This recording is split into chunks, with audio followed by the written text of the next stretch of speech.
প্রিয় দর্শক, USC news online .com এর অন্যতম আয়োজন ইউএসসি নিউজ অনলাইন জার্নালে আপনাদের স্বাগত জানাচ্ছি। আমি শাখাওয়াত হোসেন সেলিম। আজ ইউএসসি নিউজ অনলাইন জার্নালে 897তম পর্ব। এরপর বিষয় এই সময়ের বাংলাদেশ এবং প্রবাসীদের করণীয় এবং আহ, আহ, বাংলাদেশের সর্বশেষ বিষয় নিয়ে আমরা জানবো আমাদের অতিথিদের কাছে। আজ এই বিষয়ে কথা বলবার জন্য অতিথি হিসেবে রয়েছেন যুক্তরাষ্ট্র প্রবাসী বিশিষ্ট সাংবাদিক বুদ্ধিজীবী সৈয়দ মোহাম্মদুল্লাহ, বিশিষ্ট সিপিএ সংস্কৃতি কর্মী শ্রাবণী সিং এবং লেখক, সাংবাদিক, মানবাধিকার কর্মী রওশন হক। আপনাদের সবাইকে স্বাগত। তো আজকে বিষয় নিয়ে প্রথমে শুরু করবেন রওশন হক। আপনি যদি বিষয়টা আপনি এই বাংলাদেশে যে সার্বিক পরিস্থিতি, বর্তমানে যে অবস্থা, অন্তর্বর্তীকালীন সরকার দায়িত্ব নিয়েছে এবং আগের বিষয়গুলো আপনি বিভিন্নভাবে সক্রিয় ছিলেন, আপনি শুরু করবেন রওশন হক। আপনাকে সালাম এবং শুভেচ্ছা। আপনারা যারা আমাদেরকে দেখছেন, আমি মনে হয় এই প্রোগ্রামে খুব একটা আসিনি। আপনাদের সবাইকে শুভেচ্ছা। ইউএস নিউজ জার্নালে এই সাক্ষাৎকার অনুষ্ঠানে আপনাদেরকে শুভেচ্ছা জানাচ্ছি, দর্শকবৃন্দ, আপনাদের সবাইকে।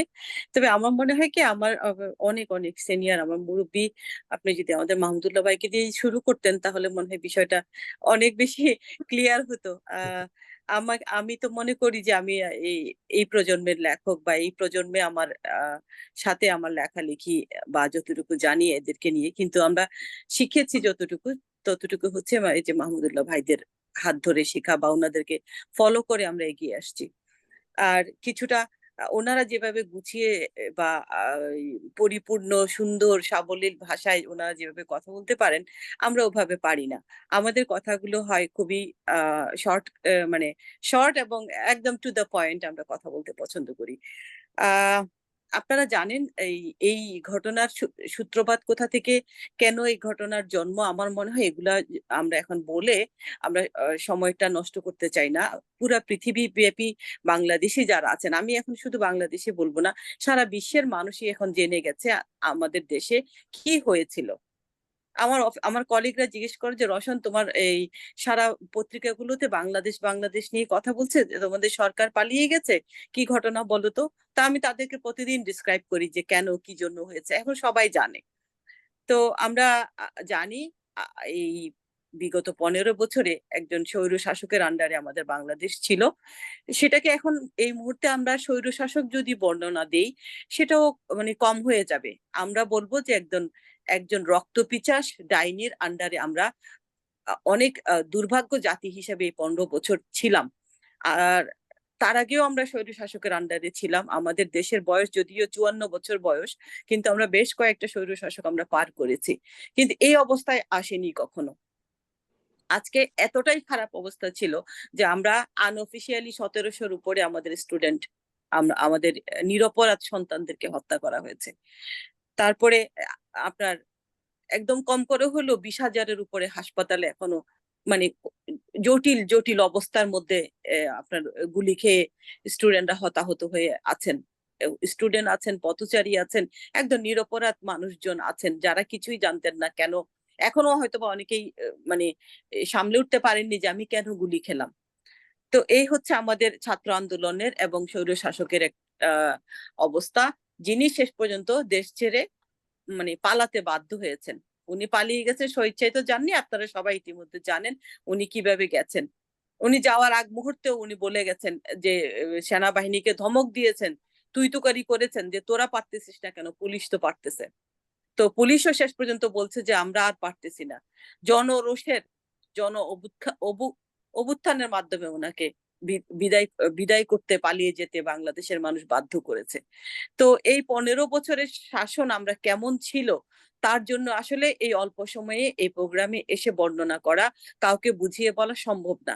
আপনারা যদি এখন টিভি চ্যানেল খোলেন, শুধু আমি বলবো না যে বাংলাদেশের টিভি চ্যানেল, যে কোনো দেশের টিভি চ্যানেল খুললেই আপনারা দেখতে পাবেন আপনার আয়নাঘর, শেখ হাসিনার স্বৈর শাসকের টর্চার সেল, আপনার থানাগুলোতে টর্চার সেল, ডিবি অফিসে টর্চার সেল, এইসব আছে। ছাত্রলীগের অফিসগুলোতে টর্চার সেল আছে। তো এই টর্চার সেল গুলো আমরা যখন এই বিদেশে থেকে আমরা যখন বলেছি, যখন আপনার নেত্র নিউজ আয়নাঘর তৈরি করলো, তখন পৃথিবীব্যাপী সবাই বলেছে যে এরা মিথ্যাবাদী, গুজব ছড়ায়। তো সেই একটা টর্চার সেল তখন আমরা সন্ধান আমরা পেয়েছিলাম, মানে আমার তাসনিম খলিল ভাই পেয়েছিলেন। তো আমরা এখন দেখছি যে আরো আরো আছে, আরো অনেক টর্চার সেল শেখ হাসিনা তৈরি করেছে। তো আহ মানে এসবের বর্ণনা দেওয়ার ভাষা বা ধিক্কার জানানোর মতো ভাষা আমার মুখে আর নাই। কারণ এই বিগত জুন মাস থেকে শুরু করে এত বেশি কথা বলেছি যে এখন মনে হয় যেন গলার আমার ভাষা শুকিয়ে গেছে, হারিয়ে গেছে, গলার শক্তি হারিয়ে গেছে। আপনি আমাকে দেখেছেন বিভিন্ন জায়গায় প্রোটেস্ট করতে, কথা বলতে। তো একজন প্রবাসী হিসাবে শুধু না, আমি একজন বাংলাদেশী হিসাবে আমার দায়িত্ব ছিল সন্তানদের পাশে দাঁড়ানো। আমরা দাঁড়িয়েছি এবং আমরা শেষ পর্যন্ত স্বাধীন হয়েছি, আমরা স্বাধীনতা পেয়েছি। আমরা এখন বলছি যে একটা বিপ্লব ঘটিয়ে আমরা স্বাধীনতা পেয়েছি। এখন দেখবার বিষয়, আপনি দেখেছেন আজকে নতুন সরকার গঠন হয়েছে, অত্যন্ত জনপ্রিয় ও সারা বিশ্বব্যাপী জনপ্রিয় আমাদের ডক্টর মোহাম্মদ ইউনূসের হাতে আমাদের বাংলাদেশের সন্তানেরা বাংলাদেশকে সঁপে দিয়েছে। এই মুহূর্তে আমাদের দেখবার বিষয় সামনের দিনগুলো কেমন যায়। মানে ঠিক আজকে ওনারা ক্ষমতায় বসেছেন, কালকেই দেশ ঠিক হয়ে যাবে, সবকিছু সুন্দর হয়ে যাবে, এইটুকু আমরা আশা করতে পারি না। এটা সম্ভবই না। কোনো দেশেই গণ অভ্যুত্থানের পরপরই এরকম একদম সুন্দর হয়ে যায় নাই কোনো কিছু। বছরকে বছর সন্ত্রাসী হামলা হয়েছে, বিভিন্ন ইতিহাস বলে বিভিন্ন জায়গায় হয়েছে। তো এগুলো এত দ্রুত সেরে উঠবে না। আরেকটা বিষয় হচ্ছে, শেখ হাসিনা 15 বছর এই খুনি হাসিনা ক্ষমতায় থেকে এই তার মানে বাংলাদেশের রাষ্ট্রযন্ত্রের প্রত্যেকটা পার্ট সে ধ্বংস করে ফেলেছে। প্রত্যেকটা পার্টের মধ্যে তার 15 বছরের, আমি বলবো 15 লেভেলে, উপর থেকে নিচ পর্যন্ত 15 লেভেলে তার স্বৈর শাসনের, তার দলের লোকজন দিয়ে, তার দলের গুন্ডা বাহিনী দিয়ে সে সাজিয়েছে 1 থেকে 15টা লেভেল। তো আমরা আজকে আমরা দেখেছি যে আমাদের দেশের রাজনৈতিক দলগুলো, বিশেষ করে বিরোধী দল যাদেরকে আমরা চিনি বা বলি, তারা 3 মাসের মধ্যে নির্বাচন চেয়েছেন। আমি ওনাদেরকে বলবো যে আপনারা বোকা স্বর্গে বাস করছেন। একটা সরকার উঠে আপনার 3 মাসের মধ্যে এই খুনি হাসিনার এই 15 বছরের 15 লেভেলের এই সন্ত্রাসী সংগঠনকে, সন্ত্রাসী ব্যবস্থাকে এই সাজিয়ে নতুন করে নির্বাচন আপনাদের হাতে তুলে দিবে এবং আপনারা নাচতে নাচতে ক্ষমতায় চলে আসবেন, এই ধরনের আশা করাটা বোকামি হবে। দেশকে সংস্কার করতে হবে, রাষ্ট্রকে সংস্কার করতে হবে এবং ওনাদের হাতকে শক্তিশালী করতে হবে, ওনাদেরকে সময় দিতে হবে। আমরা দেখেছি কত সময় লাগতে পারে মনে করেন? আমি মনে করি মিনিমাম 2 বছর সময় লাগবে। এটা খুবই কম হবে, 2 বছর সময়ও কম হবে। আমরা যদি দেশকে ভালোবেসে থাকি, আমরা যদি আপনার এটা বলা যায় যে এটা সংবিধানের বাইরে, তাই না? আজকের যে রাষ্ট্রপতি যে ভাঙলেন, অতটুকু পর্যন্ত সংবিধানে ও যায় না। সংসদ যে ভাঙলেন, ঠিক আছে, কিন্তু এখন যে যেতটুকু হয়েছে, আসলে সংবিধান বলতে কোনো কিছু এখন আর হাতে নেই। এই সংবিধানও নতুন করে রচনা করতে হবে। দেশের মানুষ যেভাবে চায় সেভাবে সংবিধান রচনা করতে হবে এবং এই নতুন সরকারকে সময় দিতে হবে। যে রচনা আবার আপনার কাছে আসবে, আমরা একটু জি, থ্যাংক ইউ ভাইয়া। আমি একটু ওই ভাইয়ের কথা শোনার জন্য অপেক্ষা করে জি আছি। জি হ্যাঁ। আচ্ছা সাখাওয়াত সেলিম জি ভাই, আমি সরবি একটু আপনি বলেন, তারপরে মোহাম্মদুল্লাহ ভাইয়ের কাছে যাবো। জি আচ্ছা আচ্ছা ঠিক আছে। সবাইকে অনেক ধন্যবাদ আমাকে এখানে ডাকার জন্য। আপনারা জানেন যে আমি আসলে সামাজিক এবং রাজনৈতিক বিষয় নিয়ে আমি খুব কম ইনভলভড হই। আমার আসলে প্রফেশনাল অনেক কাজ থাকে, আর তাছাড়া আমার নিজের মানে বাচ্চা সংসার এগুলো নিয়ে আমি অনেক ব্যস্ত থাকি। তারপর প্রথমেই আমি শুরু করতে চাই যে এই যে গত কয়েক মাস ধরে যে এতগুলো মানুষ যে মারা গেল, তাদের সবার হত্যার বিচার হোক এবং তাদের সবার আত্মা শান্তি পাক, এটা দিয়ে আমি শুরু করতে চাই। আর কিছু প্রশ্ন নিয়ে শুরু করতে চাই, যেহেতু রসনা পাও আসলে আমরা সবাই মোহাম্মদুল্লাহ ভাইয়ের মানে আঙ্কেলের কথাগুলোই আমরা বেশি শুনতে চাই যে উনি কিভাবে ব্যাখ্যা করেন। কিন্তু আমার যে প্রশ্নগুলা সেগুলো হচ্ছে যে আমি তো বাংলাদেশের রাজনীতির সাথে জড়িত না, আর বাংলাদেশে ছিলামও না। তাহলে একটা দলের আভ্যন্তরীণ যে সমস্ত মানে ফেলিওরের কারণে আলটিমেটলি একটা সরকারেরই পতন হলো, যেগুলো এতক্ষণ ধরে রসনাপা ব্যাখ্যা করছিলেন, ওগুলোর বিষয়ে আমি তেমন একটা বেশি বলতে পারবো না। কিন্তু আমি আসলে লাস্ট কয়েকদিনের যে ঘটনাগুলো, আমি একজন প্রবাসী বাংলাদেশী হিসেবে সবাই যেমন দেখছে, আমিও হঠাৎ করে দেখতে শুরু করলাম। প্রথমে জানা গেল যে ছাত্ররা আন্দোলন করছে, সেই সময়টা পর্যন্ত আমরা চাইলাম যে ছাত্রদের দাবি দাওয়াগুলো শুনুক, কারেন্ট মানে যে ফর্মার প্রাইম মিনিস্টার যে ছিলেন, কারেন্ট যে গভর্নমেন্ট ছিল, উনি শুনুক বা এটার একটা সমাধান হোক, সেটা আমরা কমন বাংলাদেশি হিসেবে সবাই চাইলাম। কিন্তু পরবর্তীতে আমরা এটাও দেখলাম যে তারা সমস্ত আপনার দাবি দাওয়াগুলো মানে হওয়ার পরেও যেহেতু অনেক হতাহত ছিল সেখানে, এক দফায় নামিয়ে এনে ওনারা সরকার পতনের একটা দাবি উঠালেন এবং সেই প্রেক্ষাপটে সরকার পদত্যাগ করতে বাধ্য হলেন এবং উনি চলেও গেলেন। আমরা যেটা দেখলাম যে বাংলাদেশের chief of staff, army staff এসে বললেন আমাদেরকে যে এখন এই সরকার পতন হলো এবং she resigned and she left the country. কিন্তু তারপরেই আমরা যেটা দেখলাম যে অনেক মানে জনগণ আপনার গণভবনের দিকে যে আসলো, হ্যাঁ, এবং কিছু শব্দ, যে শব্দগুলোর কারণে ধরেন যে এত বড় একটা আন্দোলন হয়ে গেল, সরকার প্রধান যে শব্দগুলো উচ্চারণ করেছিলেন কাইন্ড অফ অফেন্সিভ, যে রাজাকারের সন্তান বা এটা সেটা, যে কোটা মুক্তিযোদ্ধার সন্তানকে কোটা না দিয়ে কি রাজাকারের সন্তানকে কোটা দেওয়া হবে, যেটাতে আমরা সবাই বলেছি যে উনি এইভাবে না বললেও পারতেন, কিন্তু কথাটা তো উনি ছাত্রদেরকে রাজাকার বলেন নাই, কিন্তু এভাবে উনি না বললেও পারতেন। তো সেই একই প্রসঙ্গে আমরা যখন বিভিন্ন সোর্স থেকে দেখছি যে যখন আসলে একটি সরকার পতন হলো তারপরেও তো অনেক মানুষ মারা যাচ্ছে, তো সেই সময়টাতে ল অ্যান্ড অর্ডারকে মেনটেন করতে, আমি জানি যে একটা গণ অভ্যুত্থান হলে তখন সেখানে কিছু কেওস ক্রিয়েট হয়, কিন্তু সেখানে আপনার ল অ্যান্ড অর্ডার মেনটেন করার জন্য আমাদের যে দায়িত্বগুলো, যে ফার্দার যাতে আমরা কোনো ভায়োলেন্সকে ইনসাইট না করি। আমাদের অনেকের ভেতরে অনেক রাগ, অনেক কনফিউশন কাজ করছে, তো এই সময়ে যদি আমরা কিছু শব্দ ব্যবহার করি যে খুনি বা অমুক বা এটা, যেমন আমি জ্যাকসন হাইটসে আমার 8 বছরের বাচ্চাকে নিয়ে হেঁটে যাচ্ছি, তো সেখানে আপনার এরকম, সরি, এক্সকিউজ মি, আমি আপনাদের সবার কাছ থেকে আগেই মাফ চেয়ে নিচ্ছি, কিন্তু এটা আমার কাছে ভিডিও টেপ আছে।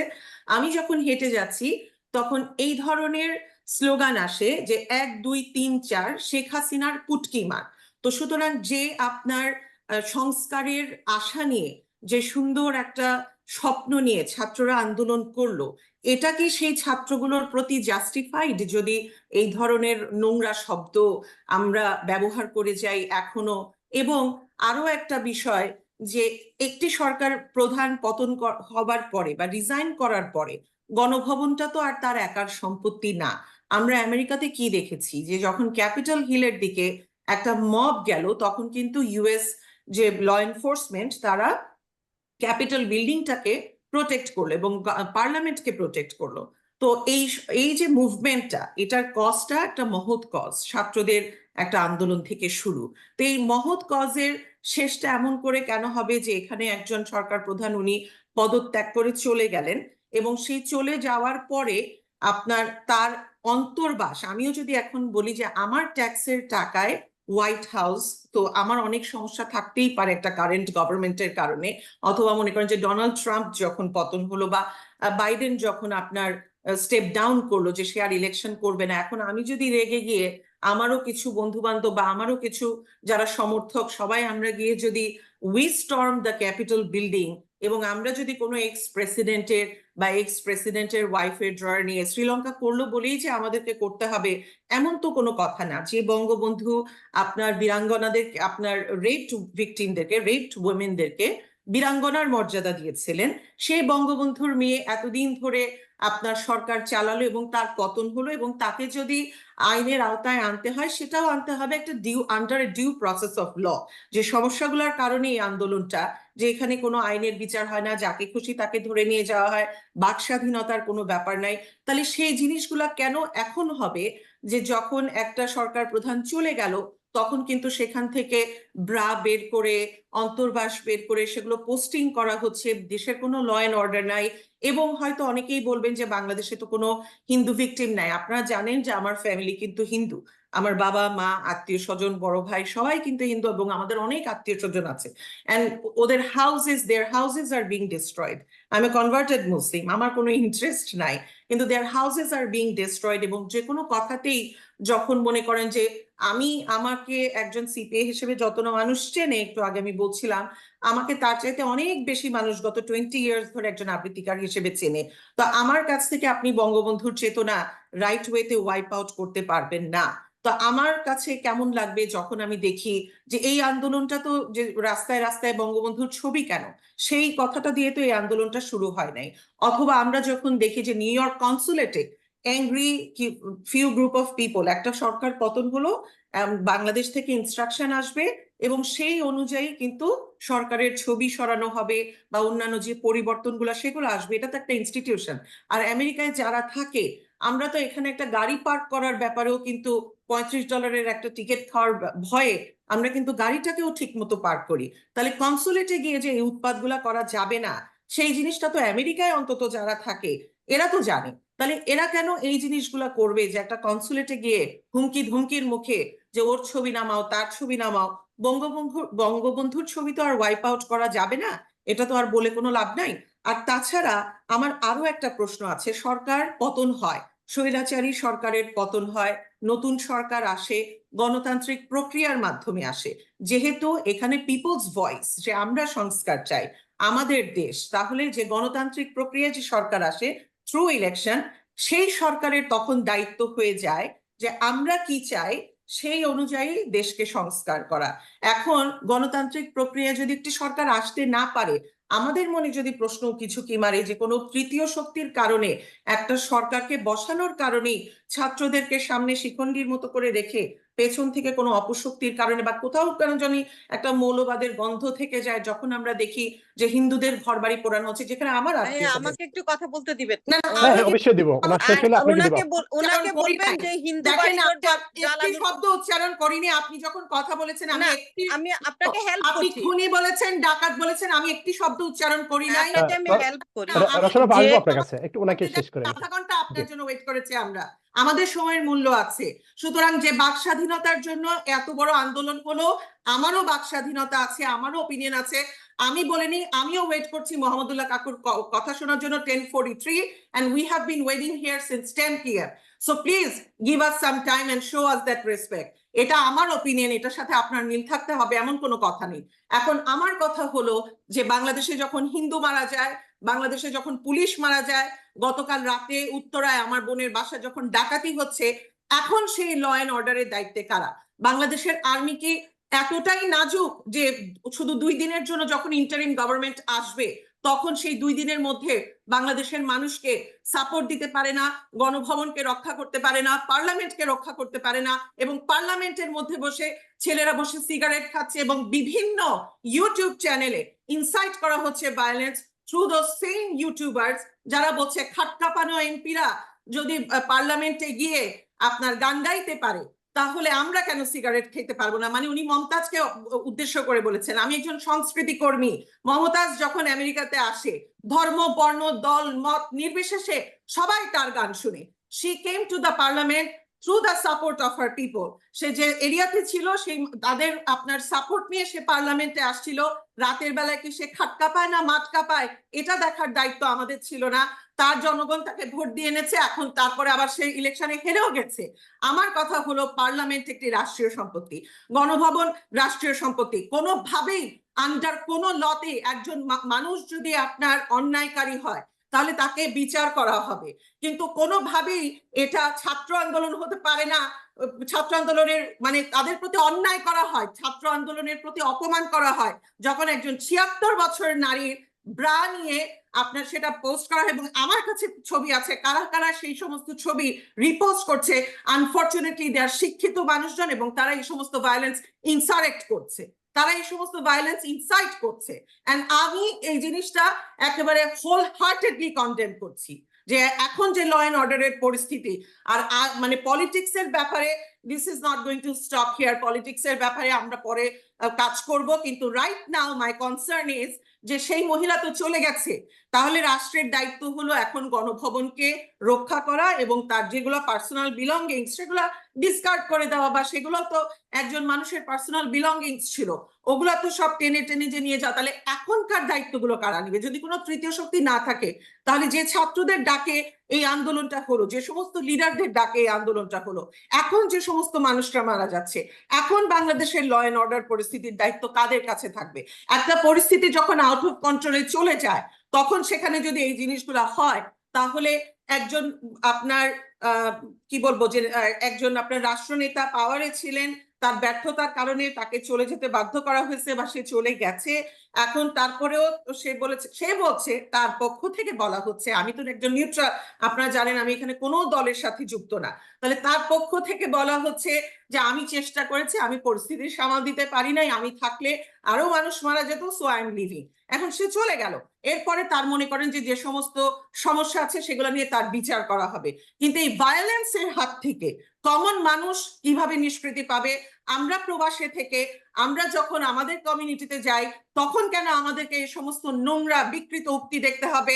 আমাদের কনসুলেটে কেন এই রকম নোংরা কাজগুলো করা হবে, যেখানে group of people are storming our consulate and forcing the Consul General of Bangladesh to remove some of the things that he probably should not keep those things, but he has to have a process. যে সরকার পতন হয়, সরকার পতন হওয়ার পরে একটা smooth transition of power হয়। মোহাম্মদুল্লাহ কাকুর কাছে একটু শুনতে চাই। অনেক 10 ধন্যবাদ সাবরিনা। ধন্যবাদ। আবার আপনার কাছে আসবো। সৈয়দ মোহাম্মদুল্লাহ ভাই, আপনি বলবেন, দুইজনের কথা শুনছেন। আপনাদের সবাইকে ধন্যবাদ, আপনার দর্শক শ্রোতা যারা আছেন এখানে শুনছেন।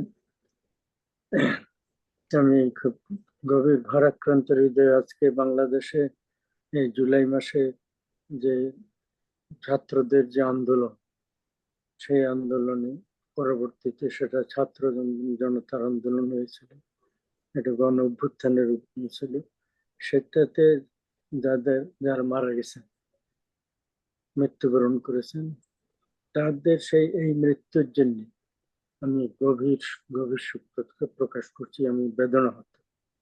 এবং তার পরবর্তীতে যেটা শ্রাবণী বললেন, তার পরবর্তীতে শেখ হাসিনা পদত্যাগ করে দেশ থেকে চলে যাবার পরে যে সমস্ত ভায়োলেন্স হচ্ছে সংখ্যালঘুদের উপরে, পরাজিত মানে যে পদত্যাগী প্রধানমন্ত্রী, তার দল আওয়ামী লীগের লোকজনের উপরে, এবং সেই আমলের যে পুলিশের বিভিন্ন পদে বা অন্যান্য রাষ্ট্রীয় পদে যারা নিযুক্ত হয়েছিলেন, বিশেষ করে পুলিশ বাহিনী, থানা ইত্যাদি, তাদের উপরে আক্রমণ হয়েছে। দেশের প্রায় সবগুলো থানা আক্রমণ হয়েছে, অনেকগুলো থানা লুণ্ঠিত হয়েছে, অনেক অস্ত্র নিয়ে যাওয়া হয়েছে, এবং এগুলোর কোনো সংখ্যা পরিসংখ্যান এখন পাওয়া যায় না, সম্ভবত ভবিষ্যতে কখনো হবে।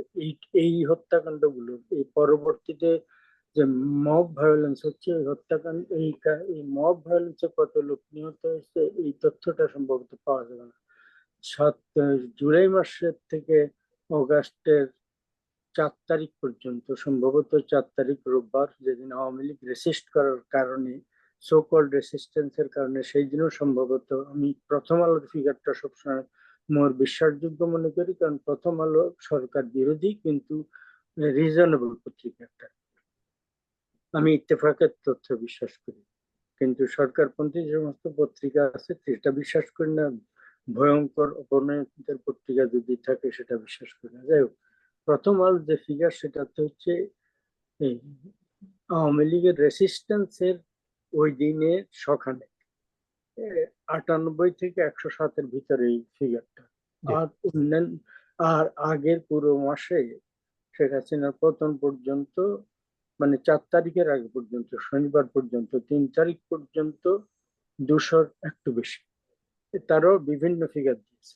এই হচ্ছে যে, তো 200 মারা যাক আর 500 মারা যাক, ওই সেই আমলে যারা মারা গেছেন তারা, মানে অরিজিনালি যে আন্দোলনটা শুরু হয়েছিল আমরা সবাই জানি, কোটা আন্দোলন, সেটা সরকার টালবাহানা করে, বিলম্ব করে এবং উল্টো পাল্টা কথাবার্তা বলে, উস্কানিমূলক কর্মকাণ্ড করে সেটাকে মানে বাড়তে দিয়েছে।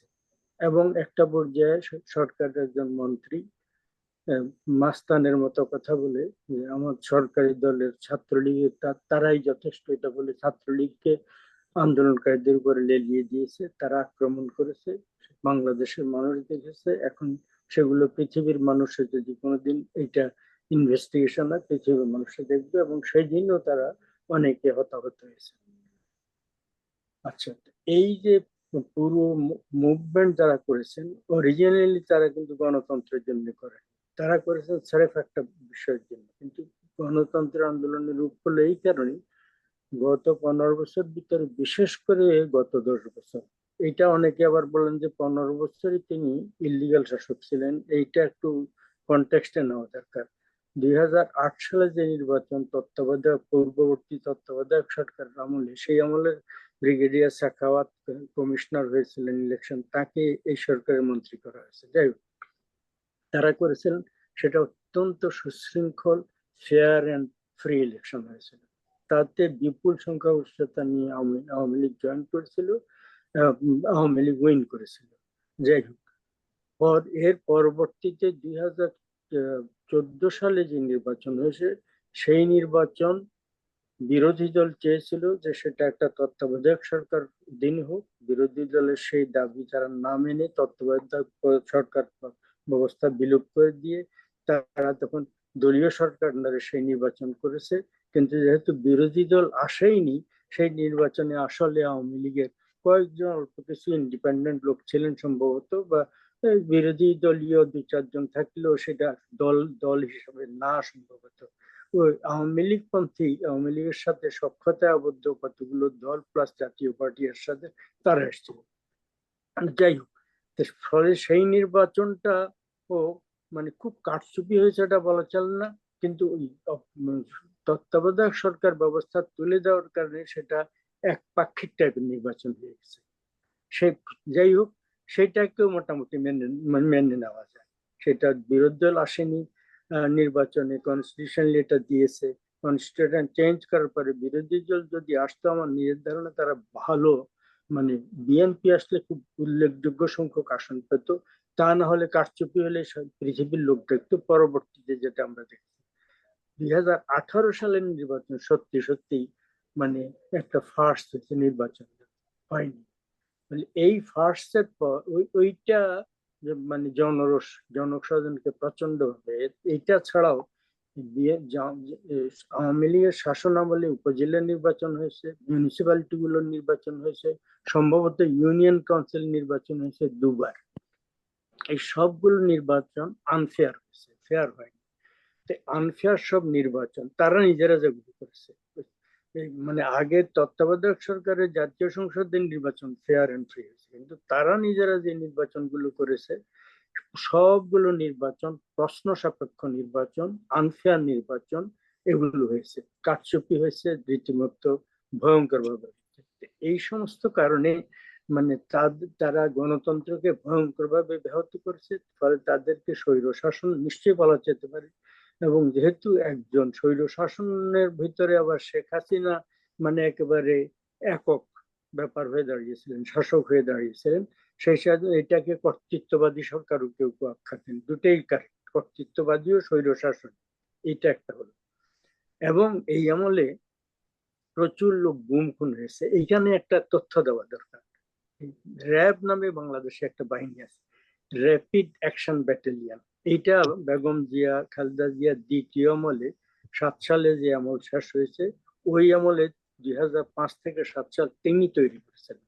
এবং এইটা একটা ইল্লিগাল বাহিনী করা হয়েছে। তিনি যখন করেছেন, সেখানে জামাত ইসলামী, ইসলামের নামের গঠিত পার্টি তার দলের সঙ্গে ছিল, কোয়ালিশনে ছিল, তাদের 2জন মন্ত্রী ছিল।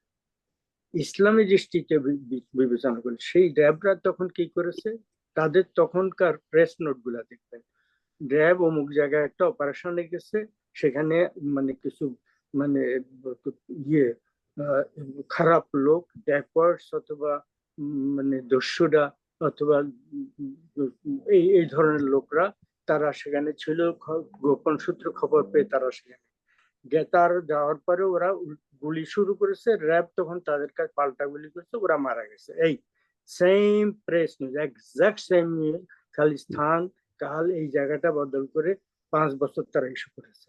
এইটা এই যে একটা ইলিগাল বাহিনী সরকার গঠন করলো, সেটা তখন অনেক লোককে খুন করেছে। যাদের খুন করেছে তাদের অনেকের ব্যাপারে বলা হতে পারে তারা চোর, ডাকাত, দস্যু, খুনি ইত্যাদি হতে পারে। সম্ভবত এই অন্য রাজনৈতিক ব্যাপার চাইতে সম্ভবত সে আমলে যারা মারা গেছে রাজনৈতিক শত্রুতা খুব কম হয়েছে, ওই ধরনের আউটলরা মারা গেছে। এটা যদি ধরেও নেওয়া যায়, পৃথিবীর কোন দেশে কোন আইনে ইসলাম, ওরা ওই দল বিএনপি হচ্ছে ইসলাম পছন্দ, পাকিস্তানের মুসলিম লীগের মতো, আর জামাত ইসলাম এই ইসলামওয়ালাদের, বিশেষ করে জামাত ইসলামীকে তো এই প্রশ্ন করাই যেতে পারে, মানে ইসলামী শাস্ত্র মতো তাদের তো দোজখ ছাড়া কোনো গত্যন্তর নেই, এটা আমরা বলা উচিত না। কারণ কে কোথায় যাবে সেটা গড ডিজার্ভ করবে। বিনা বিচারে কাউকে কখনো হত্যা কে কে বিচার করেছে? তাদেরকে যে খুন করে ফেলা হয়েছে, এই যে কয়েকশো লোককে সেই বিচার, এইটা একটা হয়েছে। সেই আমলে এই যে রওশন হক অত্যন্ত কঠোর কর্কশ ভাষায় যেভাবে আক্রমণ করে শেখ হাসিনা সম্পর্কে বললেন, এগুলো ভদ্রভাবেও একই কথা বলা যায়। আমি ভদ্রভাবেই তাকে কর্তৃত্ববাদী স্বৈরশাসক বলছি, গালমন্দ না করেও আমরা সম্পর্কে বিরূপ কথা বলতে পারি। বেগম জিয়ার আমলে কি হয়েছে? শেখ হাসিনা সহ আওয়ামী লীগের পুরো নেতৃত্বকে শেষ করে দেওয়ার জন্য 21শে আগস্টে বোমা বিস্ফোরণ করা হয়েছে।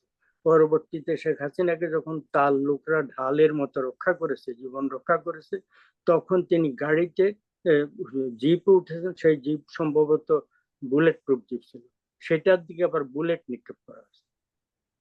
এইভাবে করা হয়েছে। এরপর তারা চলে যাওয়ার পরে বহু লোক সেখানে হতাহত হয়েছে, 22 জন বা 25 জন বা 27 জন এইরকম ফিগার নিহতের, আর শত শত লোক সেদিন আহত হয়েছে। আজকে এত লোক নিহত আহত হয়েছে, তাদের জন্য আমরা নিশ্চয়ই শোকাহত, গভীর শোকাহত। ওরাও মানুষ, সেই দিন যারা খুন হয়েছে তারাও মানুষ। তাদেরকে কারা মেরেছিল? তাদেরকে মানে অনেক সময় খুনের সার্কামস্টেন্সিয়াল এভিডেন্স থাকে। সার্কামস্টেন্সিয়াল এভিডেন্সটা কি? ওই সরকার সেই সময় একটা ফালতু গল্প রচনা করেছিল, একটা টোকাই টাইপের লোক, তাকে নোয়াখালীর লোক ঢাকায় কি কি সব করে, তাকে আসামি, সে নাকি এই কাণ্ডগুলো করেছে। ওই লোক এতগুলো বোমা বিস্ফোরণ সে করেছে, ওই গাড়িতে শুট সে করেছে, মানে তার একটা বাহিনী ছিল। এই করতে গিয়ে ওইটা ফ্লপ প্রমাণিত হয়েছে, ওটা মিথ্যা। সরকার মিথ্যা সাজানোর কারণে, যদি এই মিথ্যাটা না সাজিয়ে আর একটু মানে ক্রেডিবল গল্প বানাতে পারতো, হয়তো রেহাই পেয়ে যেত। এই সার্কামস্টেন্সিয়াল এভিডেন্স হচ্ছে তারা এটা ঢাকতে চেয়েছে। কেন ঢাকতে চেয়েছে? নিশ্চয়ই তাদের ইনভলভমেন্ট ছিল, ডাইরেক্ট ইনভলভমেন্ট। একজন একটা বিরোধী দলের নেত্রী এবং পুরো নেতৃত্বকে খতম করতে হবে। সেই আমলে এইটা হয়েছে। যে ইঞ্জিনিয়ারিং ইউনিভার্সিটি 2-3 বছর আগে ছাত্রলীগের গুন্ডারা কয়েকজনকে মেরেছে, এই কয়েকদিন আগে, এই কয়েক মাস আগে, সম্ভবত 1-1.5 বছর আগে, সেই একই ইউনিভার্সিটিতে ছাত্র দলের, বিএনপির ছাত্রদের একজন ছাত্র নেতা প্রকাশ্য দিবালোকে একটি ছাত্রীকে গুলি করে মেরেছে, তার সাক্ষী আছে। আর সেই ব্যক্তি, ওই ছাত্র, ওই ওই দস্যুর বাড়ি পরিবারের একজন নিহত হওয়ার পরে, ছাত্রদের ওই দস্যু নিহত হওয়ার পরে বেগম জিয়া শোক প্রকাশের জন্য প্রধানমন্ত্রী সেই দস্যুর খুনির বাড়িতে গিয়েছিলেন। এগুলো আমাদের দেশের জন্য অত্যন্ত দুঃখজনক। কিন্তু তারপরও আমি বেগম জিয়াকে বেগম জিয়া বলছি, আমি অভদ্র ভাষায় তার সম্পর্কে বলছি না। তিনি দুবার আমাদের দেশের প্রধানমন্ত্রী ছিলেন, প্রয়াত একজন, মানে আমাদের সামরিক বাহিনীর একজন লিডার, মুক্তিযুদ্ধের একজন বিশিষ্ট সেক্টর কমান্ডার, এবং পরবর্তীতে যে প্রক্রিয়া হোক উনি দেশের শাসক হয়ে গেছিলেন। এদের কারো সম্পর্কে মানে আমি অভদ্র ভাষায় কথা বলতে পক্ষপাতী না। এক, এই যে নির্বাচন প্রথা নিয়ে, প্রহসন নিয়ে আমরা কথা বলছি, প্রথম সবচেয়ে বড় প্রহসন বাংলাদেশের নির্বাচনী ইতিহাসে হয়েছিল মেজর জিয়া যখন নিজেকে প্রেসিডেন্ট করার জন্য হানা ভোট আয়োজন করেছিলেন। সে হানা ভোট একটা টোটাল 100% প্রহসন। সেখানে শতকরা 90-95 ভাগ ভোট পড়েছে, যা পড়েছে তার 90-95 ওনার বাক্সে পড়ে গেছে। ভাইয়া নতুন কিছু বলেন, পুরানো পিছনের দিকে আমরা যেতে চাই না, নতুন কিছু বলেন। এটা বলতে হবে এই কারণে। তারপরে সেখান থেকে বিএনপি কিভাবে, বিএনপি গঠন হলো কিভাবে? একজন নেতা মানে রাষ্ট্র ক্ষমতা দখল করা অবস্থায় তিনি রাষ্ট্রীয় ক্ষমতা ইউজ করে তিনি একটা দল করেছেন, একটা দলের অন্যান্য শাখাগুলো করেছেন। তারপরে জেনারেল এরশাদ এসে এক্স্যাক্টলি সেই কারণে করেছেন। ফলে আমরা যদি অতীত সম্পর্কে কোন শাসক সম্পর্কে এই ধরনের কথা বলতে চাই, তাহলে পার্সপেক্টিভে নিতে হবে। আমি কেবল একটা চোখ দেখবো, আমি শ্রাবণীকে দেখবো অপরাধ করেছে, কিন্তু আমি আপনি রওশন হক যখন কথা বলবেন, সৈয়দ মোহাম্মদুল্লাহর অপরাধটা তিনি গোপন রাখবেন, পক্ষপাতিত্ব করবেন, এটা হতে পারে না। তেমনি ভাবে আজকে আমরা এই যে গণতন্ত্রের কথা বলছি, গণতন্ত্র সত্যিই চাই, এই ছাত্ররা যে প্রাণ দিয়েছে শেষ পর্যন্ত, ছাত্র জনতার এই উচ্ছ্বাস কেন হয়েছে, এই গণ অভ্যুত্থানটা কেন হলো? কারণ হচ্ছে লোক হাঁপিয়ে উঠেছিল শেখ হাসিনার কর্তৃত্ববাদী শাসনে, স্বৈর শাসন। নিঃসন্দেহে আমি মুক্তিযুদ্ধের চেতনায় বিশ্বাসী একজন লোক হয়ে এই শাসন আমলকে কর্তৃত্ববাদী শাসন বলছি, স্বৈর শাসন বলছি, এতে আমার কোন রকম দ্বিধা নেই। এবং তাদের আমলে গুম খুন হয়েছে, অপশাসন হয়েছে, পক্ষপাতিত্ব হয়েছে, দলীয়করণ হয়েছে, মানে দেশের হাজার হাজার কোটি টাকা, লক্ষ কোটি টাকা পাচার হয়েছে, দুর্নীতির বন্যা বয়ে গেছে। এগুলো সমস্ত সত্য কথা, সমস্ত অভিযোগ সত্য কথা। তেমনি ভাবে আগের আমলে 60,000 কোটি টাকা বিদ্যুতের জন্য তৈরি হয়েছে, একটা সিঙ্গেল কিলোওয়াট। বেগম জিয়ার দ্বিতীয় আমলে একটা সিঙ্গেল এডিশনাল কিলোওয়াট পাওয়ার সংযুক্ত হয়নি, কিন্তু তাম তৈরি হয়েছিল। তার আমি যেটা বললাম, তারপর সর্বশেষ আমি এটা বলে আপাতত ইতি নেব, সেটা হচ্ছে যে বিএনপি তো এখন এই যে তাড়া দিচ্ছে, যেটা রওশন হক বলেছেন, আমি তার সাথে একমত। এই যে দেশের সমস্ত ব্যবস্থা যেভাবে ভেঙে পড়েছে এই গত কয়েক বছরের দলীয়করণ ইত্যাদির কারণে, এবং এর আগের একের পর এক ডিক্টেটর, আমাদের দুর্ভাগ্য, Ziaur Rahman dictator, Ershad dictator, Khaleda Zia dictator, Sheikh Hasina dictator, একের পর একটা আমরা ডিক্টেটর পেয়েছি।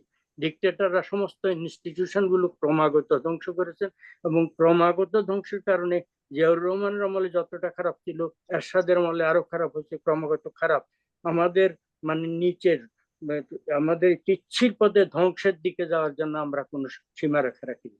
ফলে দেশের এই ধরনের এটা শেষ করতে হলে ইনস্টিটিউশন গুলো মোটামুটি ভাবে একটা সহনীয় পর্যায়ে নিতে গেলে, দেশের এখন ভয়ঙ্কর অর্থনীতির যে অবস্থা, এটাকে মোটামুটি সহনীয় পর্যায়ে নিতে গেলে রওশন হক যে সাজেশন দিয়েছেন বা মত প্রকাশ করেছেন, আমি তার সাথে একমত। কমপক্ষে 2 বছর দরকার, কিন্তু আবার 2 বছরের বেশিও তারা থাকা উচিত না। একটা ফেয়ার নির্বাচনের ব্যবস্থা করে নির্বাচিত লোকদের উপরে তারা জনগণের নির্বাচিত লোকই দেশের শাসন করা উচিত। এখন গণতন্ত্র আমরা চাই, শেখ হাসিনা গণতান্ত্রিক তো আমরা এতক্ষণ আমি নিজে বললাম। বিএনপি গণতন্ত্র চাচ্ছে, বিএনপি গণতন্ত্র চাচ্ছে। বিএনপির শেখ হাসিনাকে আমরা ভারত থেকে, উনি রাজনৈতিক আশ্রয় নিয়েছিলেন, তার পিতার মৃত্যুর পরে ইউরোপে ছিলেন, পরে ভারত থেকে এসে উনি আওয়ামী লীগের নেতৃত্ব গ্রহণ করার পর থেকে উনি এই আজীবন সেই দলের প্রেসিডেন্ট, আজীবন। এক অসুস্থ জিনিস, বেগম জিয়াকে প্রেসিডেন্ট করার পর থেকে তিনি আজীবন প্রেসিডেন্ট, এই একটা। তারপরে আরেকটা কি হয়েছে, এখন তার অবর্তমানে অসুস্থতায় ভারপ্রাপ্ত চেয়ারম্যান হচ্ছে তার পুত্র। দলে গণতন্ত্র নাই, তারা বাংলাদেশে গণতন্ত্র কায়েম করবে। এবং তারেক জিয়া অস্থির হয়ে গেছেন 3 মাসের মধ্যে নির্বাচন। কারণ আওয়ামী লীগের এই বিধ্বস্ত আওয়ামী লীগ, এখন আওয়ামী লীগের একটা লোকও 3 মাস না 6 মাসের মধ্যেও যদি নির্বাচন হয়, আওয়ামী লীগের একটা লোকও ভোটে দাঁড়াতে পারবে না। অনেকে নিহত হয়েছে, অনেকে আহত হচ্ছে, অনেকে পালিয়ে বেড়াচ্ছে। এটার জন্য তারা নিজেদের অপরাধের কারণে এটা হচ্ছে।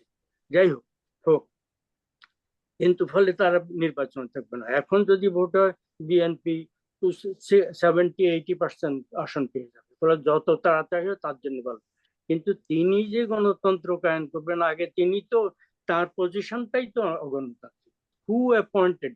একজন লোক কিভাবে তার নিজের পুত্রকে, আমি প্রেসিডেন্ট, আমার পুত্রকে আমি ভাইস প্রেসিডেন্ট বানিয়ে দিলাম, তারপর অ্যাক্টিং চেয়ারম্যান বানিয়ে দিলাম, এটা গণতন্ত্র? ব্যক্তিগতভাবে তারেক জিয়ার শাসন, বেগম জিয়া শেষ শাসন আমলে তিনি হাওয়া ভবন তৈরি করে সেখান থেকে গভর্নমেন্ট কন্ট্রোল করে বলেছিলেন, এই যে আমেরিকার কথা বলা হচ্ছে, আমেরিকায় এই অবমুক্ত দলিলে তার সম্পর্ক অত্যন্ত কঠোর, উনি দুর্নীতিবাজ, নিষ্ঠুর, এই কথাটা আমেরিকার একাধিক ঢাকা থেকে পাঠানো ক্যাবেলে আছে, ডিপ্লোম্যাটিক ক্যাবেল। এগুলার প্রথম আলো প্রকাশিত 7-8 বছর আগের বইতে এই কথাটা আছে। ফলে তার সম্পর্কে আমার কোনো বক্তব্য নাই, ব্যক্তিগতভাবে তার সাথে আমার কোনো পরিচয় নেই। এবং সম্প্রতি যখন ছাত্রদের আন্দোলনে 2য় সপ্তাহে শুরুতে, তখন ছাত্রদের আন্দোলন কোটার ভিতরে সীমাবদ্ধ ছিল, তিনি খুনি যেটা রওশন হক ব্যবহার করেছেন, ওই ভাষায় শেখ হাসিনাকে তুই তুকারি করে খুনি ভাষায় বলেছেন। এর আগে বহু বছর পর্যন্ত তিনি বাংলাদেশ রাষ্ট্রের স্থপতি শেখ মুজিবুর রহমান সম্পর্কে অবমাননাকর মন্তব্য করেছেন লন্ডনে বসে বসে। যাই হোক, এই অবস্থা। আর আরো কিছু কথা যে শ্রাবণী বলেছেন সেটা উল্লেখ করা উচিত এই কারণে যে গণভবন রাষ্ট্রীয় সম্পত্তি, পার্লামেন্ট ভবন আমাদের মানে গণতন্ত্রের পীঠস্থান, আমাদের একটা মানে অত্যন্ত পবিত্র স্থান। এগুলো রাষ্ট্রীয় স্থাপনা, এগুলাকে যেভাবে অবমাননা করা হয়েছে, গণভবন ধ্বংস করা হয়েছে, ওই ভবনটা অবমাননা করা হয়েছে। এবং বাংলাদেশ রাষ্ট্রের স্থপতি অনলি যারা বাংলাদেশের মুক্তিযুদ্ধের বিরোধী, বাংলাদেশের স্বাধীনতার বিরোধী, তারা নানাভাবে নিজেদেরকে গা ঢাকা দেওয়ার জন্য না আবরণ ঢাকতে পারে, তারা শেখ মুজিবুর রহমান বঙ্গবন্ধু বলুন না বলুন, তিনি বাংলাদেশের স্থপতি, বাংলাদেশের দীর্ঘ আন্দোলন সংগ্রাম করে বাঙালি জাতিকে প্রস্তুত করে একটা ভোটে নিরঙ্কুশ সংখ্যাগুটা দুটো ছাড়া 167-র মধ্যে 65টা বা 69-র মধ্যে 67টা 100 আসন জয় করে তিনি বাংলাদেশকে ওই দ্বার প্রান্তে নিয়ে গেছেন। তার ফলে তিনি বাংলাদেশ রাষ্ট্রের স্থপতি। তার বাসভবন আক্রমণ করে ধ্বংস করে দেওয়া হয়েছে এবং পৃথিবীর বিভিন্ন জায়গায়, যেটা মানে শ্রাবণী উল্লেখ করলেন, কনসুলেট ভবনে যে তার ছবি নামিয়ে ফেলতে বাধ্য করা হচ্ছে, তার সম্পর্কে অত্যন্ত অবমাননাকর ভাবে কথা বলা হচ্ছে। কারো সম্পর্কে অবমাননাকর কথা বলা, এটা আমার নিজের দৈন্যের প্রকাশ, আমার নিজের অশোভন মানে শিক্ষা দীক্ষার প্রকাশ, আমার দৈন্যের প্রকাশ। ফলে আমি অত্যন্ত কঠোর কথা, আমি শেখ হাসিনা সম্পর্কে কম কঠোর কথা বলছি না। আবারও বলছি, তিনি স্বৈর শাসক ছিলেন, তিনি কর্তৃত্ববাদী শাসক ছিলেন। তার আমলে দুর্নীতি হয়েছে, লুটতরাজ হয়েছে, দলবাজি হয়েছে, তার আমলে গুম হয়েছে, খুন হয়েছে, অনেক অপরাধ হয়েছে এবং তার বিচার হওয়া উচিত এবং আগের আমলের গুলোর বিচার হওয়া উচিত। ফলে এইটার ব্যাপারে আমার কোনো কার্পণ্য নেই, কিন্তু আমি তার সম্পর্কে গালমন্দ করে কথা বললে কথাটা স্ট্রং হবে, এটা আমি বিশ্বাস করি না। ফলে যারা শেখ হাসিনার পতনে বা ওই কর্তৃত্ববাদী অপশাসনের পতনে খুশি হয়েছেন, খুশি হওয়া সঙ্গত আছে, কিন্তু এই এবং গণতন্ত্র যদি ঠিক হয়, ভালো হয়, সেটারও দরকার আছে। এবং আমি অন্তত আশা করব এই অন্তর্বর্তীকালীন সরকার বছর দুয়েক টাইম পেয়ে দেশের ইনস্টিটিউশন গুলা, অর্থনীতি গুলা এবং এই ল অ্যান্ড অর্ডারকে মোটামুটি ঠিক করে, যারা অপরাধ এই জুলাই মাসে যে সরকারি অপরাধ থেকে সরকারি হাসিনা আমলে যে অপরাধ, পরবর্তী আমলে যে সমস্ত দস্যুবৃত্তি হচ্ছে, এগুলো সবগুলো তারা নিশ্চয় তদন্ত করার চেষ্টা করবেন। তবে আমি ধন্যবাদ দেব তত্ত্বাবধায়ক সরকারের এবং নেতাদেরকে, এবং এট দি সেম টাইম যে ছাত্ররা যে আন্দোলন করছে তাদের নেতাদেরকে। তারা এই সমস্ত এই যে যারা দস্যুবৃত্তি করছে, যারা অপরাধ করছে, তাদেরকে কঠোর হুঁশিয়ারি উচ্চারণ করেছেন, তার বিরুদ্ধে তাদেরকে সতর্ক করে দিয়েছেন এবং নিজেরা অনেকখানি মানে আইন শৃঙ্খলা রক্ষার জন্য নিজেরা রাস্তায় ছেলেরা ঝাড়ু দিচ্ছে, রাস্তা পরিষ্কার করছে, বিভিন্ন জায়গায় আপনার পার্লামেন্ট ভবনকে কিছু পরিচ্ছন্ন করার চেষ্টা করছে, তারপরে ট্রাফিকের দায়িত্ব পালন করছে। এগুলো অত্যন্ত সুলক্ষণ, ভালো লক্ষণ। আমরা আশা করব আমাদের দেশ, এত কষ্টের অর্জিত দেশ, এত রক্ত সংগ্রামের অর্জিত দেশ, এবং এইবারে এই ছাত্রদের এত এত মানে সংগ্রামের পরে এই যে অর্জন, এটা বৃথায় যাবে না। আবার আমরা আরেকটা দল, আরেকটা এমন কোন মানে সিস্টেমে পড়বো না যাদের অতীতের রেকর্ড ভালো না, আওয়ামী লীগের রেকর্ড যেন ভালো না, অন্য দলের রেকর্ড ভালো না। ফলে আমরা আশা করব এইসব ইতিহাস থেকে শিক্ষা নিয়ে ভবিষ্যতের যারা ক্ষমতা আসবেন, অন্তত তারা গণতান্ত্রিক আচরণ করবেন। বাংলাদেশ বারবার স্বৈর শাসনের আবর্তে মানে সময় কাটাতে থাকবে, এই ধ্বংসলীলা তারা দেখতেই থাকবে। কখনো মানে একমাত্র খালেদা জিয়ার প্রথম আমল থেকে দ্বিতীয় আমল এবং শেখ হাসিনার প্রথম আমল থেকে দ্বিতীয় আমল ছাড়া বাংলাদেশের ইতিহাসে এতই দুর্ভাগ্য, এই পর্যন্ত আর কোনো মানে লিগালি শান্তিপূর্ণ ক্ষমতা হস্তান্তর হয়নি। আবার ভবিষ্যতে যেন সেই রকম হয়, এইটা আমি আশা করব।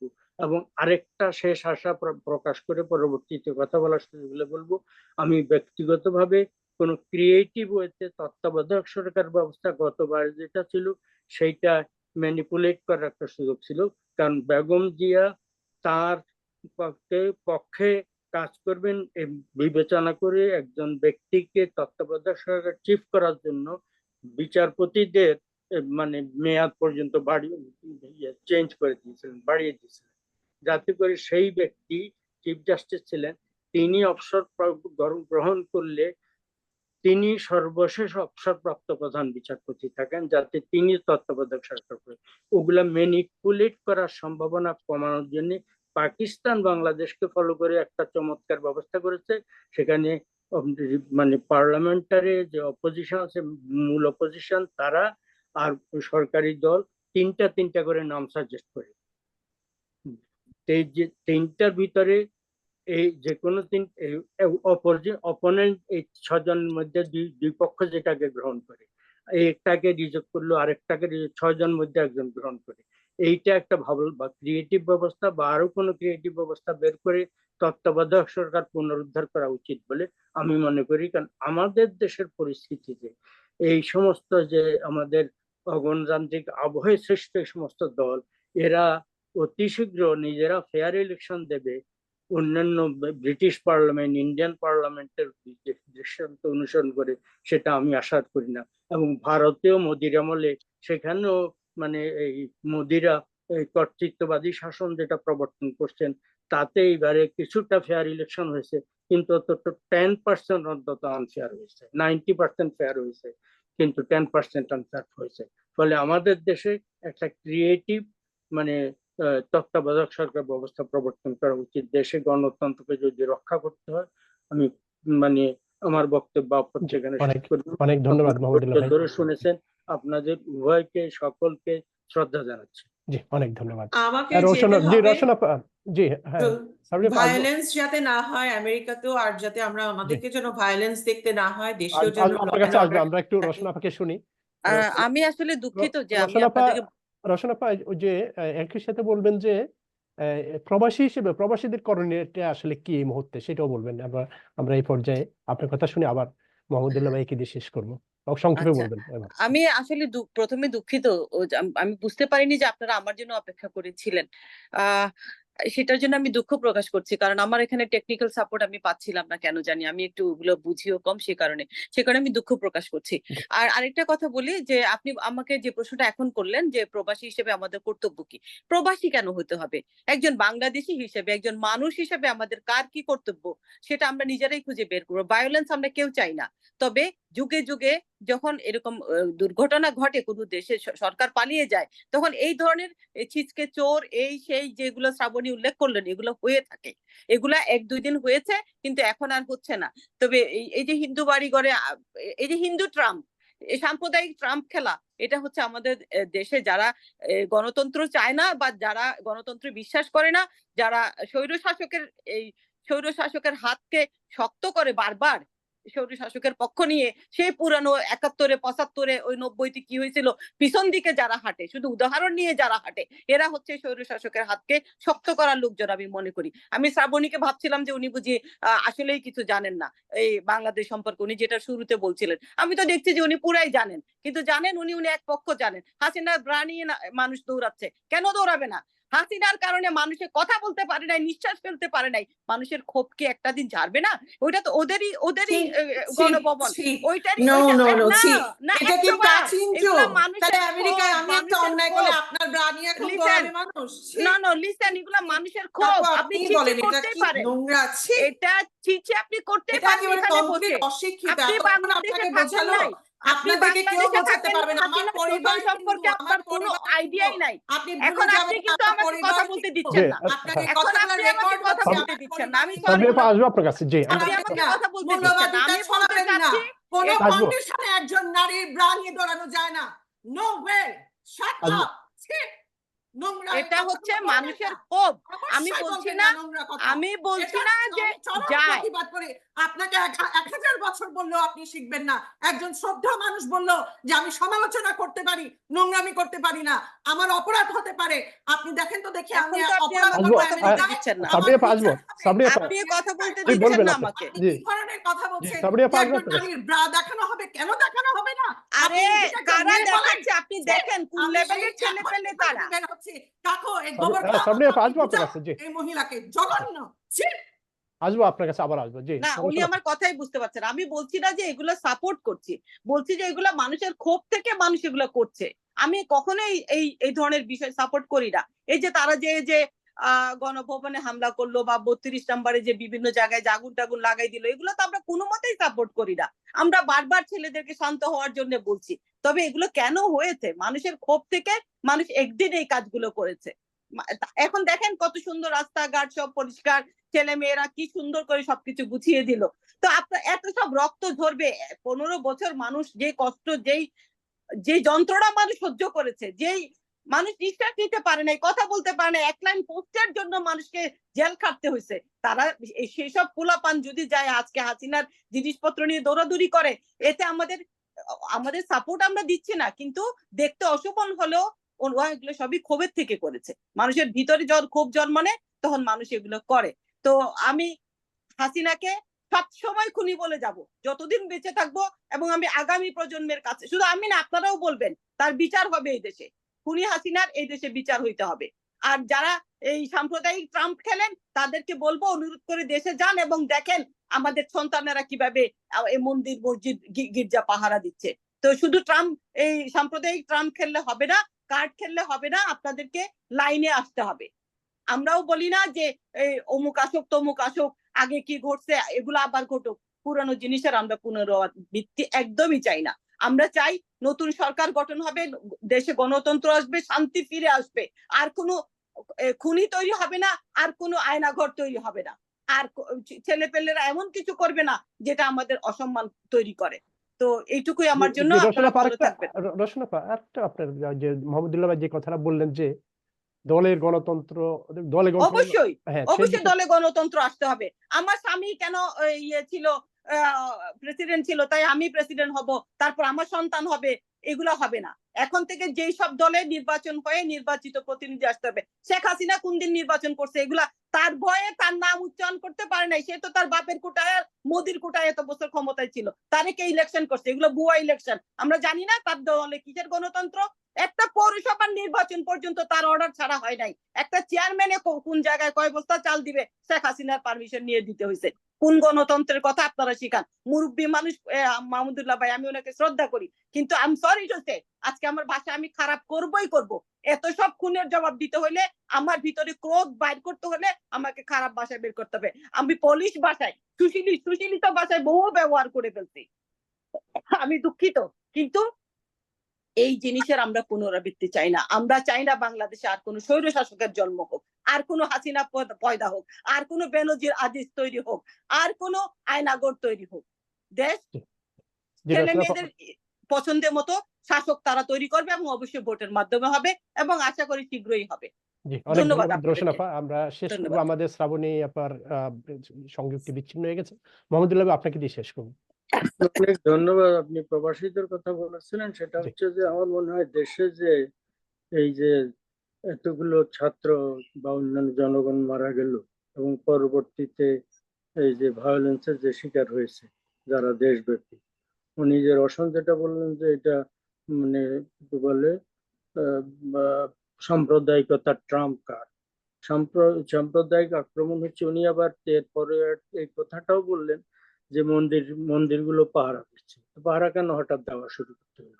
এর কারণ হচ্ছে যে অ্যাটাক হয়েছে, এবং অ্যাটাক হওয়াটা নিন্দা করেছেন সরকারের মন্ত্রীরা, ডক্টর ইউনূস সহ নিন্দা করে তারা ওইটা রক্ষা করার আবেদন জানিয়েছেন। এটা নিন্দা করে আবার বলেছেন যে যারা এগুলা করেছে আমরা ইনভেস্টিগেট করে তাদেরকে শাস্তি দেব।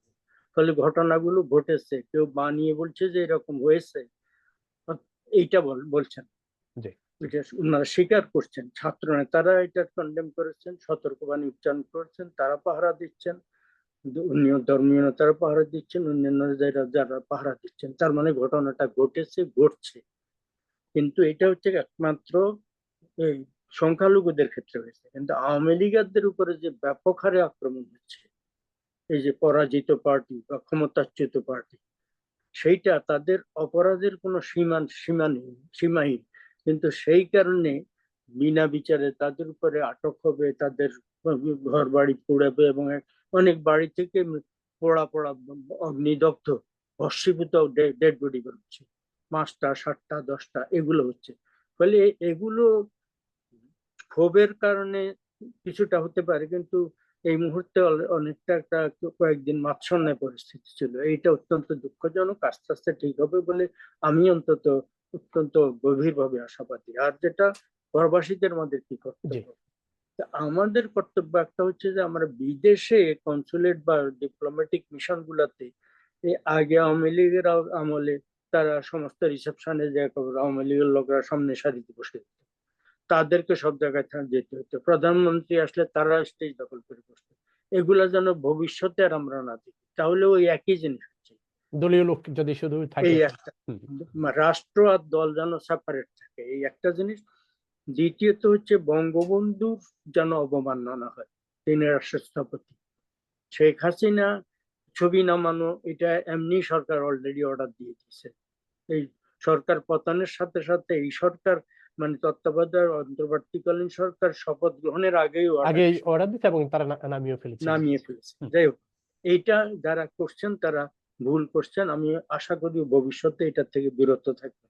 মানে প্রবাসে যেটাকে স্ল্যাং ভাষায় মাস্তানি বলা, এগুলো ঠিক না। নিজেদের মধ্যে মারামারি করা, বিরুদ্ধ পক্ষের উপরে আক্রমণ করা। আমি যদি আরেকজনের উপরে আক্রমণ করি, তিনি আমার, তাহলে যে আমরা নিজেই গণতন্ত্র চর্চা করছি না, এইটা একটা। বলে আমি গণতন্ত্রের কথা বলছি, তারপরে আমি নিজে অগণতান্ত্রিক আচরণ করছি। আমরা যেন এইটা খেয়াল রাখি, আমি যেন গণতান্ত্রিক আচরণ করি সব এইটা। আর হচ্ছে আমরা যদি কিছু তহবিল ইত্যাদি সংগ্রহ করে, সরকার এদের সবাইকে ক্ষতিপূরণ দেবেন বলেছেন। কাদেরকে ক্ষতিপূরণ দেবেন বলেছেন? প্রধানত এই জুলাই মাসে আন্দোলনে যারা নিহত হয়েছে, সেটা শেখ হাসিনার আমলে বলা হয়েছিল।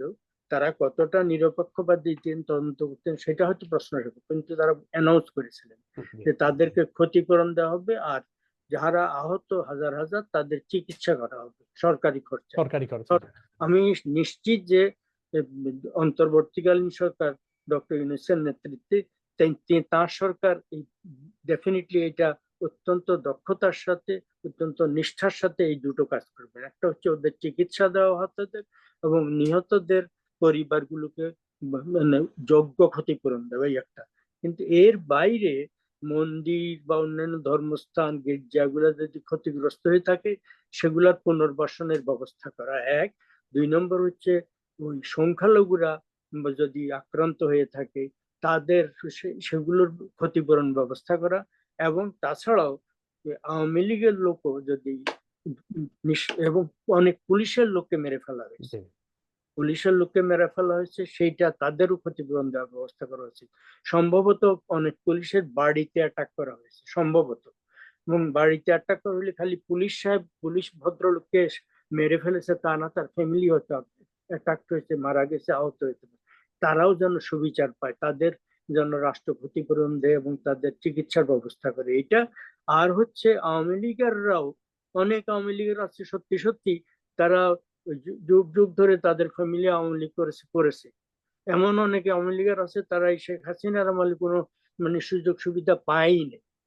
জেনুইন আওয়ামী লীগের ওই নব্য আওয়ামী লীগেররা, মাস্তানরা এসে সুযোগ সুবিধা নিয়ে এমন হতে পারে, হয়েছে হয়তো। ফলে ওই ধরনের অনেক লোক আছে, নিরীহ লোক যারা ক্ষতিগ্রস্ত, তাদেরকেও সুবিবেচনা রাখা উচিত বলে আমি মনে করি। আর ওভারঅল প্রবাসীদের পক্ষ থেকে আমরা কেবল ভদ্র আচরণ, সংযত আচরণ করবো তা না। আমরা যদি সম্ভব হয় আমাদের নিজ নিজ এলাকায় যারা ক্ষতিগ্রস্ত হয়েছে, নিজ নিজ এলাকার একটা ছাত্রের লেখাপড়া বিঘ্নিত হয়ে গেছে, এই ইউনিভার্সিটিতে পড়তে গিয়ে আহত হয়েছে, তাই সে নিহত হওয়ার কারণে তার পরিবার, রাষ্ট্র যাই দিক না কেন, আমি যদি টোকেন হিসাবে আমরা এখান থেকে একটা টোটাল প্রবাসীরা, ধরা যাক যুক্তরাষ্ট্র, সমস্ত যুক্তরাষ্ট্র প্রবাসীরা $1 মিলিয়ন যদি তুলবে, জাস্ট $1 বিলিয়ন, হিউজ কিছু না। যুক্তরাষ্ট্রে 250,000,000 বাংলাদেশি আছেন, জনপ্রতি $4 হলে $1 মিলিয়ন। সবাই তো আর দেবেন না, যারা যারা দেন। এই টাকাটা সরকার যদি কোনো একটা স্পেশাল রিলিফ ফান্ড করে, ফান্ড ছাড়া সরকারকে ট্রেজারিতে দেওয়ার কোনো সিস্টেম থাকবে না। সরকার বা রেড ক্রস, বাংলাদেশের যে রেড ক্রিসেন্ট যদি একটা রিলিফ তহবিল করে মানবতার স্বার্থে, সেটা সংখ্যালঘুদের হোক, জুলাই মাসে যারা নিহত হয়েছেন 4 আগস্ট পর্যন্ত তাদের জন্য হোক, এবং পরবর্তীকালে যারা ক্ষতিগ্রস্ত হয়েছেন এদের জন্য একটা রিলিফ ফান্ড করলে, সেই রিলিফ ফান্ডে সরকার তো সরকারটা ব্যয় করবেন। তাহলে দেশের নাগরিকরা, সিটিজেনরা যারা সম্ভব তারা দেবেন। সারা পৃথিবী থেকে বিভিন্ন মানে জায়গা থেকে টাকা আসবে। যুক্তরাষ্ট্র থেকে যদি 1 মিলিয়ন যায়, সারা বিশ্ব থেকে আরো, এবং এই খবর যদি রটানো হয়ে যায় সারা বিশ্বে যে অমুক জায়গায় এটা হচ্ছে, সরকার এটা করেছেন, সরকার পক্ষ থেকে ডক্টর ইউনূস আবেদন জানান, এটা কেবল বাংলাদেশিরা যে টাকা দেবে তা না, মানে মিলিয়ন মিলিয়ন ডলার প্রবাসীরা তো দেবেনি। আমি মনে করি ডক্টর ইউনূসের যে বিশ্বব্যাপী একটা পরিচিতি আছে, জি আউটস্ট্যান্ডিং, তিনি আবেদন করলে মানে পৃথিবীর বিভিন্ন জায়গা থেকে হয়তো 100 মিলিয়ন ডলার এসে যাবে। এই একটা। আর একটা কথা বলবো, ডক্টর ইউনূসের কে এই শেখ হাসিনা সরকারের অন্যায়ের ভিতরে আর একটা হচ্ছে ডক্টর ইউনূসের সাথে যে মানে আওয়ামী লীগ পন্থী অনেকে বলবে তার অনেক কনস্পিরেসি হাবি জাবি এগুলো আছে কিনা আমি জানি না, আমি বিশ্বাস করি না। কিন্তু যাই হোক না কেন, সেটা ওনাকে যেভাবে হেনস্থা করা হয়েছে, অপদস্থা করা হয়েছে, বাংলাদেশের এই ধরনের একটা ফেস অফ বাংলাদেশ সারা বিশ্বে একটা অসাধারণ ব্যক্তি, তার জন্য শত শত লোক, বিভিন্ন সময় আউটস্ট্যান্ডিং লোক, বিশ্ব নেতারা মানে বিবৃতি দিয়েছেন। সর্বশেষ একটা বিবৃতি দিয়েছি কয়েকদিন আগে তার জন্য। সেই বিবৃতিতে এটা ইন্টেলেকচুয়ালরা দিয়েছেন। এই ইন্টেলেকচুয়ালদের মধ্যে আমি দেখলাম প্রায় 50% হিন্দু নাম, এবং এরা ওই পৃথিবীর অন্যান্য দেশে, ভারতের চাইতে অন্যান্য দেশে শিক্ষকতা করেন, teachers, professors, eminent professors, eminent educators, এরা দিয়েছেন ডক্টর ইউনূসের জন্য। এত কিছুর পরেও শেখ হাসিনা এতবার তার সম্পর্কে এত হেনস্থা করা, এত প্রচার করলে তার প্রতি প্রচন্ড বিচার করা হয়েছে। আমি মনে করব, আশা করব তিনি হৃদয়ের বদান্যতায়, ব্যক্তিগত ক্ষোভের কারণে সে ব্যাপারে কোনো নিয়ে বিচক্ষণ একজন ব্যক্তি হিসেবে রাষ্ট্র শাসন করবেন, ফেয়ার রাষ্ট্র শাসন করবেন, এইটা আমি অন্তত তার থেকে আশা করব। কারণ তার এই শাসনকালের কার্যকলাপ দ্বারা তার জীবন শেষ পর্যন্ত, তার অতীতের কার্যকলাপের কারণে তিনি নোবেল প্রাইজ পেয়েছেন, বিশ্বব্যাপী নানা অ্যাওয়ার্ড পেয়েছেন, সম্মানিত হয়েছেন।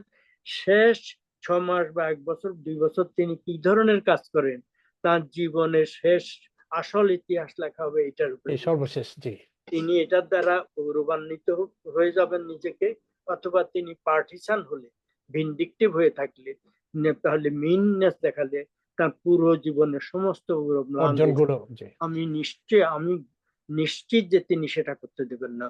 তার হৃদয়ের ঔদার্য দ্বারা তিনি বাংলাদেশে একটি সুষ্ঠু গণতান্ত্রিক প্রক্রিয়ার সূচনা করার ভিত্তি রচনা করে দেবেন, এটা আমার অত্যন্ত আশা। এবং আমি সকলের পক্ষ থেকে আশা করব, আমরা সকলে যে দলই না কোনো, অন্য দল সম্পর্কে মানে আমরা অন্যদের সম্পর্কে সম্মানের সাথে কথা বলবো। কঠোর সমালোচনা করলেও সম্মানের সাথে কথা বলা যায়, এই এটা আশা করে, এবং আপনাকে অসংখ্য ধন্যবাদ দিয়ে আপনার দর্শক শ্রোতাদের প্রতি শ্রদ্ধা জানিয়ে আমি আমার বক্তব্য শেষ করলাম। অনেক ধন্যবাদ মাহমুদুল্লাহ ভাই, অনেক সুন্দর বলেছেন। আশা করি আপনার যে পরামর্শগুলো বাংলাদেশ সরকার সহ প্রবাসীরা সবাই বিবেচনায় নেবে। আপনাকে অনেক ধন্যবাদ। দর্শক, আপনারা যারা আমাদের সাথে ছিলেন আপনাদেরকেও ধন্যবাদ। আজ আমরা এখানে শেষ করবো। ভালো থাকবেন, সুস্থ থাকবেন, নিরাপদ থাকবেন। অসংখ্য ধন্যবাদ।